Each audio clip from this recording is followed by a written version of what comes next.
they take you to an open mic that you will try it. He's like, I would do it. I'm like, really? And he's like, yeah, but it can't be one in town because I don't want anyone to see me that I know. Oh, like in Boston. Like, it would have to be, like, somewhere else if he wouldn't know anybody. Yeah. Because Have him come visit you in LA and then do one there. I know. He's already horrified because a lot of his coworkers, when they found out that I do comedy, have searched for me on the internet.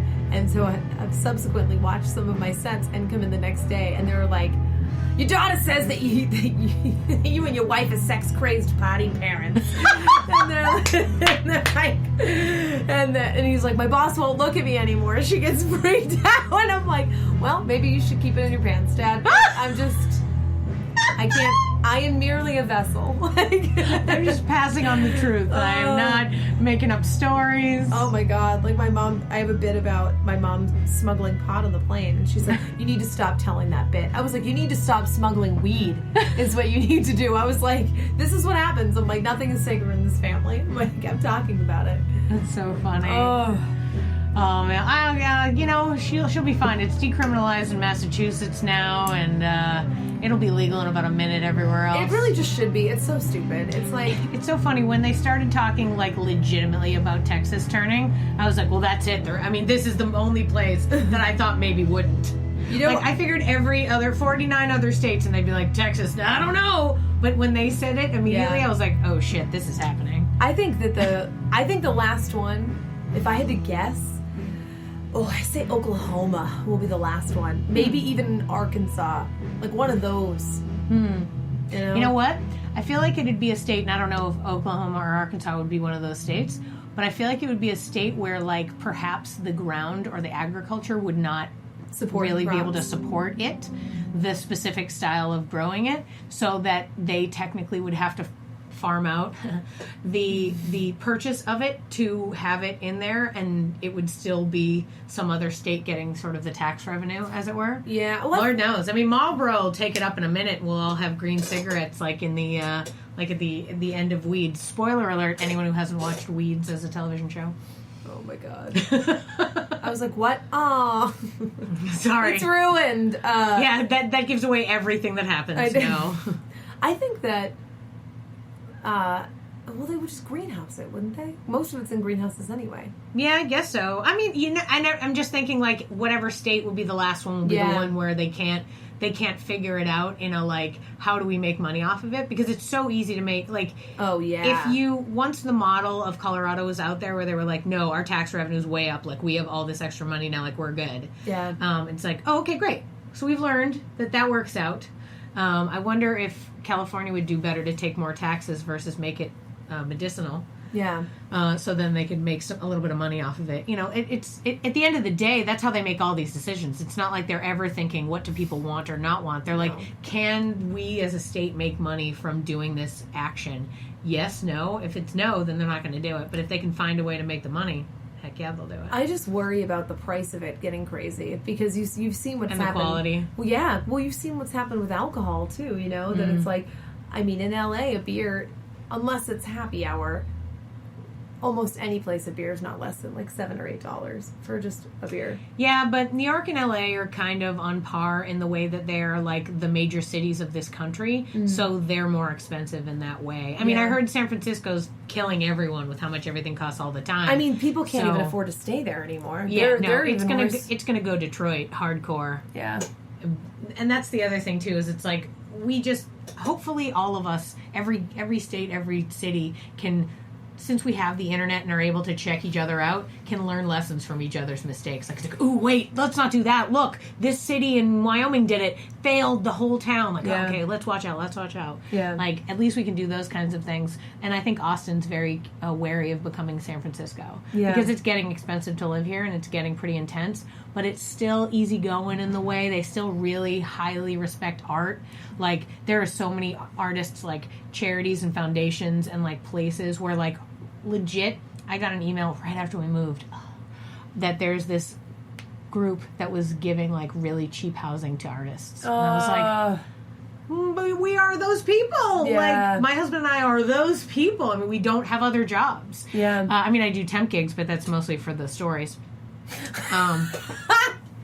Every once in a while I hang out with too many theater people, and then I realize like I don't understand the world because I'm like, well, I don't know what having a job is because my husband's nice enough that his job makes a lot of money, and then I just can continue to do theater all the time and be writing and working on it, which is great, but it's very insular. Yep. And then I forget the world. I forget like everyone isn't just attractive, and which is why sometimes I'm like, don't blame Hollywood. They don't know that everyone isn't attractive.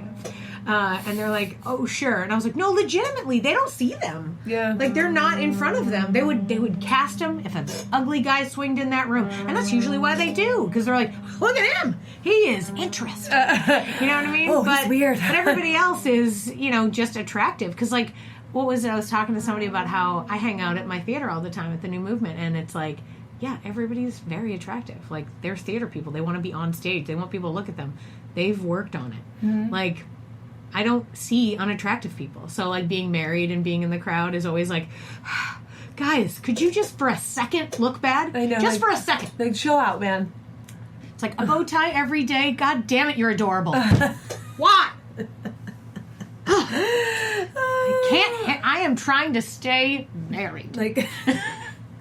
Did you need to flat iron your hair every single time you leave the house? Like, but so sometimes I actually legitimately think that, like, I'm like, it's not their fault. That's all the actors they see. They're so attractive. They're working hard at it. And there's also makeup artists and hair stylists who make you look so great. Yeah. I was like, that's why they look so good. Yeah, it's crazy to see people when they're like dressed down. And then there are some people that always look the same. Like, Sarah Silverman does not age, and she just always looks phenomenal, I feel like. Yeah. Even, like, one of my friends was saying that she was, like, in the lobby of a hotel she was staying at, like, randomly writing, and walked by and was like, who's that stunning woman? And was like, oh, that's Sarah Silverman, just, like, working on her set. And it's just, like, she just always looks good. Yeah. Well, some people are just genetically have a good predisposition to, like, not age. Like, their skin is good and they, like, are able to just sort of seem ageless. We were talking about Paul Rudd the other day. Oh. And how, like, that man looks exactly the same as the day he was in Clueless. And that was 25 years ago. Yeah. Like, maybe 30. He legitimately hasn't aged a bit. And, like, I'm sure he's eating well and taking care of himself. I mean, he has to with the superhero movies and the running around and all that. But it's, like, still... He's got some good genes because he is not aged, and he just looks like a handsome man, and he doesn't age. It's so crazy. Yeah. I said, whatever deal with the devil Paul Rudd has, I want, and I will take. I will sign it. And whatever, that seems fine. Sure. I watch a lot of Twilight Zone. I'm schooled in these possibilities. I got it. Take it. Did you watch Stranger Things? Yes. It's so good. Yeah, no, I love it. I love it as well. But interestingly, my friend very recently had said that that was a show where it was like, why does everyone have to be attractive? And I was like, who do you think auditioned for the show? Who showed up to the auditions? The ugly people? No. They don't want to act. Kids, too. It's like there's not a whole... It doesn't center around a lot of adults. It's a lot of kids. And the thing about kid actors is you kind of have to be pretty, like, you have to have a lot of experience, even if you're super young. Like, I found out the kid with the teeth, the one with Dustin, the curly hair. He's so cute. He was in, like, Les Mis. Like, on Broadway and shit. Yeah. Like, are you kidding me right now? I know. He's, like, a legit theater stage actor? Because that holds higher credence to me. When I know that a person can physically play a character for 10 minutes or 20 minutes or an hour... Yeah, then film is cool. But if you just do film, it's like, yeah, I've done film. So you act in 5 minutes of the scene, and then you move, and then you act in 5 more minutes. And you get that time to think about it, and develop whatever it is, to talk to the person, because you're sitting around. That doesn't happen in theater, so you have to be, like, in it. So whenever I see, like, these kids, like, who are in stuff, and I'm like, whatever. And then it's like, oh, okay.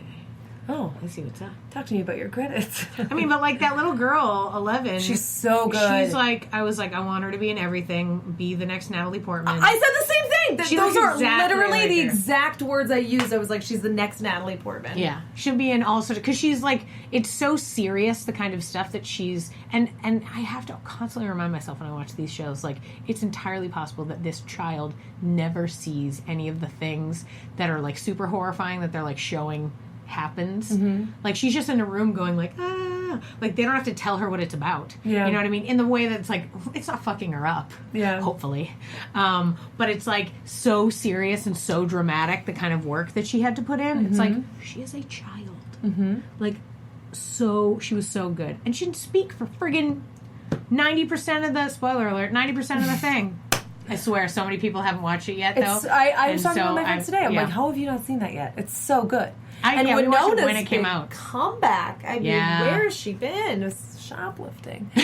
I know. I thought about that. I was like, is this the first time that she could get back? It sucks, too, because it's like you make one bad decision and then suddenly that's what people remember. Never mind, like, all the great movies Heathers that we enjoyed her or in. Beetlejuice and everything else, and it's like... Or even, wasn't she... No, that wasn't her. I was going to say, she is something. There's some sci-fi movie where she plays the mom, and not this one.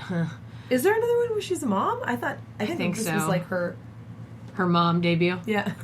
Her mom debut. Yeah, well, we all have to have one. You had yours. Did I play anyone's mom ever? No, not yet. It's happened so many times now in commercials. I did the Lay's commercial where I was a mom.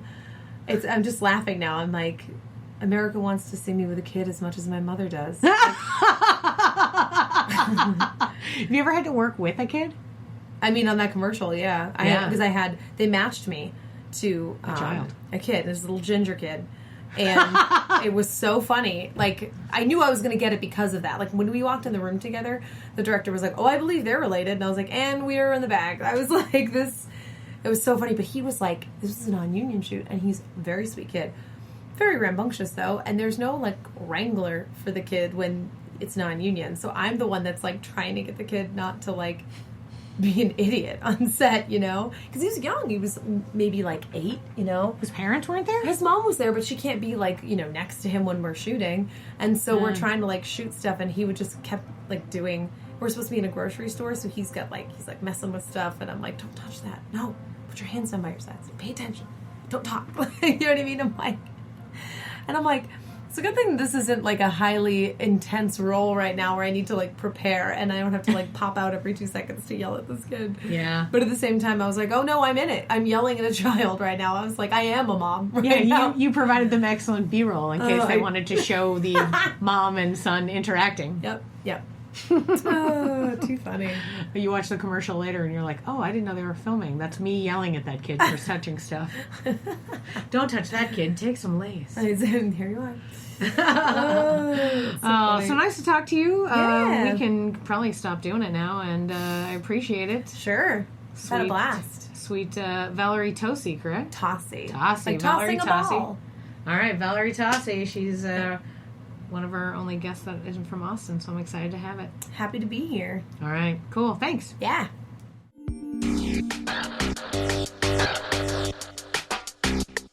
Thanks for listening to the YBY podcast.